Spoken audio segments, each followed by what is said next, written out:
5 segundos. É tudo que te separa da sobrevivência ou da morte. Mas ao contrário de qualquer outro jogo de terror, em Five Nights at Freddy's 2, o seu maior inimigo não são os monstros. É sua própria mente tentando processar o caos. Lançado em 2014, FNAF 2 foi um fenômeno que muitos dizem ter superado o original. Mas por que ele ainda nos causa tanto desconforto? Hoje, vamos destrinchar a psicologia por trás do pânico sensorial, o vale da estranheza dos Toy Animatronics e como Scott Cawthon criou a fórmula perfeita para o estresse humano. Neste vídeo, eu vou te mostrar por que o medo em FNAF 2 é muito mais profundo do que um simples jumpscare. É uma aula de design de terror que usa as nossas falhas cognitivas contra nós mesmos. Se prepare, porque a noite está só começando. Para entender o medo em FNAF 2, a gente precisa falar sobre a lei de Hick. Basicamente, quanto mais escolhas você tem, mais tempo seu cérebro leva para tomar uma decisão. No primeiro jogo, a estratégia era defensiva, você fechava a porta e estava seguro. Em FNAF 2, Scott Cawthon removeu as portas e te deu 11 problemas diferentes para gerenciar ao mesmo tempo. Aqui, o medo não vem da escuridão, mas da sobrecarga. Você tem a lanterna, que é um recurso limitado, você tem a máscara, que bloqueia sua visão, e você tem a Puppet. A caixa de música da Puppet é talvez o dispositivo de design mais cruel da história do terror indie. Ela não é apenas um monstro, ela é um cronômetro. Ela dita o ritmo do jogo. Enquanto você está lá girando aquela manivela na câmera 11, você está cego para o resto do restaurante. O jogo te força a escolher entre morrer agora para a Puppet ou morrer daqui a pouco porque você não viu quem entrou no seu escritório. Essa alternância constante cria um estado psicológico chamado hipervigilância. O seu cérebro entra em modo de luta ou fuga, mas como você não pode fugir, o cortisol, que é o hormônio do estresse, começa a subir. É por isso que depois de 10 minutos jogando FNAF 2, você se sente exausto. O jogo não te assusta apenas com sustos repentinos, ele te cansa mentalmente até você cometer um erro por puro desespero. Se no primeiro jogo os animatrônicos pareciam relíquias sujas e esquecidas em uma pizzaria decadente, em FNAF 2 a abordagem é oposta. Scott Cawthon utilizou algo chamado Vale da Estranheza. Os Toy Animatronics foram desenhados para serem amigáveis. Eles têm bochechas rosadas, olhos grandes e um brilho plástico que deveria passar segurança. Mas é exatamente essa perfeição que nos apavora. O nosso cérebro detecta algo que tenta parecer humano ou vivo, mas falha em detalhes cruciais. Olhe para a Toy Chica, por exemplo. No momento em que ela sai do palco, ela remove o bico e os olhos, revelando um olhar vazio e estático. Ela deixa de ser um brinquedo para se tornar um predador disfarçado. Diferente dos modelos Withered, que são assustadores porque estão quebrados e levando cadáveres mecânicos, os Toy dão medo porque eles parecem novos demais. Existe uma teoria na psicologia de que o ser humano tem um medo instintivo de máscaras e rostos imóveis, porque não conseguimos ler as intenções por trás deles. Em FNAF 2, você não está sendo caçado por monstros que se escondem nas sombras, você está sendo observado por figuras plásticas que mantêm um sorriso fixo enquanto tentam entrar na sua sala. É o terror do sorriso constante, em um ambiente onde nada deveria estar sorrindo. Se os Toy Animatrônicos usam a psicologia visual para se assustar, a Puppet usa algo muito mais primitivo, o medo da consequência inevitável. Em qualquer outro jogo de terror, o monstro é um perigo que você tenta evitar. Em FNAF 2, a Puppet transforma o perigo em uma tarefa doméstica. Você não olha para a câmera 11 porque quer ver a Puppet. Você olha porque é obrigado. Scott Cawthon criou aqui uma mecânica de punição por negligência. A caixa de música é o que chamamos no design de jogos de âncora de atenção. Ela te puxa para longe do escritório, te obriga a baixar as defesas e olhar para um ponto fixo. E é nesse exato momento que o medo do invisível se instala. Enquanto você gira aquela manivela, o seu cérebro começa a imaginar o que está acontecendo nos dutos de ventilação, ou quem acabou de aparecer no seu corredor.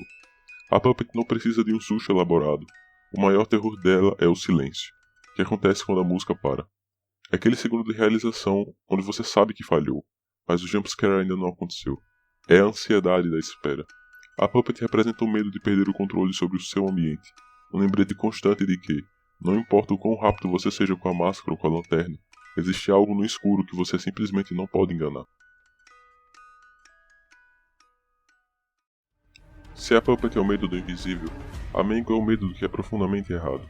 Originalmente, ela deveria ser apenas uma versão toy do Fox, mas o design dela em FNAF 2 é uma lição de como o caos visual pode ser aterrorizante.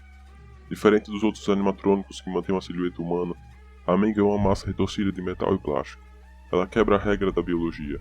Ela escala paredes, se pendura no teto e se move de forma que o olho humano não consegue prever. Isso ativa em nós o medo instintivo de criaturas peçonhentas ou predadores que não atacam pelo chão. Mas o verdadeiro trunfo da Mangle não está no que vê, mas no que você ouve. Aquele som de rádio estático e distorcido que ele emite quando está por perto é um dos maiores golpes de mestre de Scott Cawthon. Na psicologia sonora, ruídos estáticos e agudos causam uma reação de alerta imediata no sistema nervoso. Em FNAF 2, esse som serve como um radar invertido. Ele te avisa que o perigo está ali, mas a estática impede que você pense com clareza. É um ruído que invade o seu espaço mental, criando uma sensação de urgência que muitas vezes faz colocar a máscara rápido demais ou esquecer de checar a lanterna. Ela é o caos personificado. Enquanto os Toy Animatronics tentam te enganar com a falsa fofura plástica, os modelos Withered não fazem questão nenhuma de esconder o que são. Eles representam o medo do que está quebrado, do que foi esquecido e do que se recusa a morrer. Visualmente, o contraste entre eles e o resto do jogo é brutal. Imagine que você está em uma pizzaria iluminada cercada de cores vibrantes e de repente dá de cara com o Withered Bonnie. Ele não tem rosto, não tem um braço. Ele é uma massa de cabos expostos e olhos vermelhos brilhando no escuro. Psicologicamente, os Withereds ativam nosso medo de cadáveres. Eles são os corpos dos animatrônicos originais voltando para reclamar o seu lugar. Em FNAF 2, eles funcionam como bosses de mecânica. Eles não te dão tempo para pensar. No momento em que um deles aparece no seu escritório, você tem menos de um segundo para reagir. É aqui que o jogo atinge o ápice do reflexo condicionado. Scott Cawthon nos treina para termos uma reação quase animal. Luz, máscara, respiração. A presença física deles é imponente. Eles são muito maiores que os Toys, ocupando quase uma tela inteira. Eles não são apenas robôs com defeitos, eles são o passado voltando para punir pelos pecados de uma empresa que tentou varrer a própria história para debaixo do tapete. No fim das contas, Five Nights at Freddy's 2 não é apenas uma sequência que adicionou mais personagens e removeu as portas. Ele é um estudo sobre os limites da ansiedade humana. Scott Cawthon entendeu que o medo não mora apenas no susto, mas na expectativa do erro. O jogo te coloca em uma posição onde você sabe que é impossível ter 100% de controle, e é nessa incerteza que o terror floresce, seja pelo design desconfortável dos toys, pela pressão implacável do Puppet, ou pelo som ensurdecedor da Mangle. FNAF 2 nos força a encarar o caos de frente. Mais de uma década depois, ele continua sendo o capítulo mais tenso da franquia para muitos fãs, justamente porque ele não te deixa respirar. Ele transformou a sobrevivência em uma coreografia de puro estresse, onde cada segundo conta e cada erro é fatal. E talvez seja por isso que mesmo depois de tantos anos, a gente ainda sente aquele mesmo frio na barriga ao ouvir a caixinha de música parar. Porque no fundo, a gente sabe, no mundo de FNAF, o controle é apenas uma ilusão. Mas e você? Qual dessas mecânicas te dava mais sustos na época? Era Puppet? Era o Foxy? Deixa aqui nos comentários.